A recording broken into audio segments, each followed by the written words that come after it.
بەر لە ڕووداوەکانی موسڵ و هاتنی داعش بۆ عێراق هەرێمی کوردستان عێراقەکەی تر بوو. بەو هۆیەوە کۆمپانیا ئەمریکیەکان ڕوویان لە کوردستان دەکرد. ژووری بازرگانی ئەمریکاش بۆ زیاتر برەودار بە پەیوەندی بازرگانی ئەمریکا و کوردستان بڕیاری دالەقێکی خۆی لە هەولێر بکاتەوە. بەڵام بارودۆخی ئەمنی و قەیرانی ئابووری هەرێمی کوردستان پاشەکشەی بە چەندین کۆمپانیا ئەمریکی کردووە. کوردۆ بێباکجاف ئەندامی بۆردی دامەزێنەری ژووری بازرگانی ئەمریکا لە کوردستان ئەم هەنگاوی ژووری بازرگانی ئەمریکا بە مێژووی وەسف دەکاوە بۆ ئابووری کوردستان. بەڵام ئەو ڕای دەگەێنێ کە قەیرانەکان و کێشە ئەمنیەکان لە ئێستادا ڕێگرن لە فراوانبوونی هەنگاوەکانی ئەمریکا بۆ زیاتر پەرەپێدانی ئابووری کوردستان.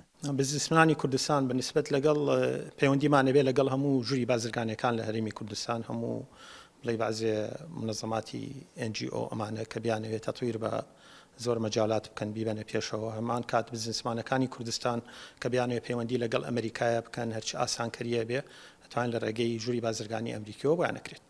ئێمە پەیوەندی و تەعاونمانە بێ لەگەڵ هەموو کەسێکە بەڵام ئەم چام خۆی جهتێکی یعنی ئەوە نییە بڵێ لەگەڵ حکوومەتا بەس لەگەڵ هەموو لایەکە پەیوەندیمان هەیە و ئیشەکەین و هەموو لایەکی زۆر زۆر پشتگیرمان بوونەتا کرد. زیاتر ئیشەکە بۆ ئەوەی ئابووری هەرێمی کوردستان با بۆ پێشەوە و بەخۆتی بکە لەبەرەوە خۆی بەس بوونی ئەوەی متمانەیە بە هەرێمی کوردستان و بە ئاموری هەرێمی کوردستان و بە مستەقبەلی هەرێمی کوردستان.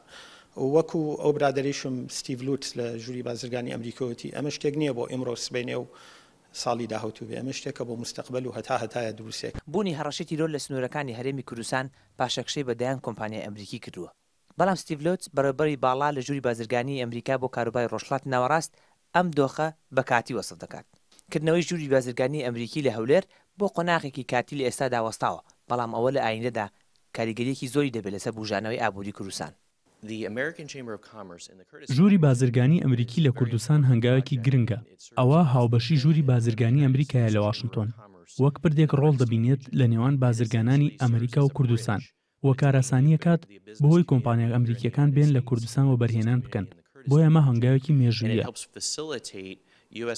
لە ئەمریکا ویستێکی زۆر باش هەیە بۆ بازرگانیکردن لە کوردستان بە هاوکاری کوردۆجاف.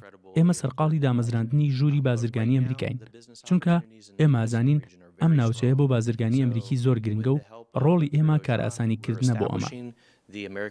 بازرگانی ئەمریکا تەنیا بە نەوت و گازەوە نەوەستا. هەڵبەتە نەوت و گاز بەشێکی گرنگێتی بەڵام ئێمە کار لەسەر بوارەکانی تریژەکەین وەک بواری تەندروستی و تەکنەلۆژیا و لە بواری پەروەردە و بواری کوشت و کاڵیشدا کار دەکەین. بەپێی داتاکانی ژووری بازرگانی ئەمریکا بەهۆی کێشەی تیرۆرەوە لە سنوورەکانی کوردستان دایان کۆمپانیای ئەمریکی لە کوردستان کشاونەتەوە.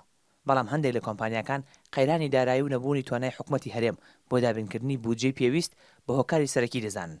دەنانەت ئەمە بۆتە هۆی ئەوەی هەندێک لە کۆمپانیەکانی بواری نەوت پشەکانی خۆیان لە بازاردا بفرۆشنەوە. سەرکەوت شەمسەدین، NRT، واشنگتن.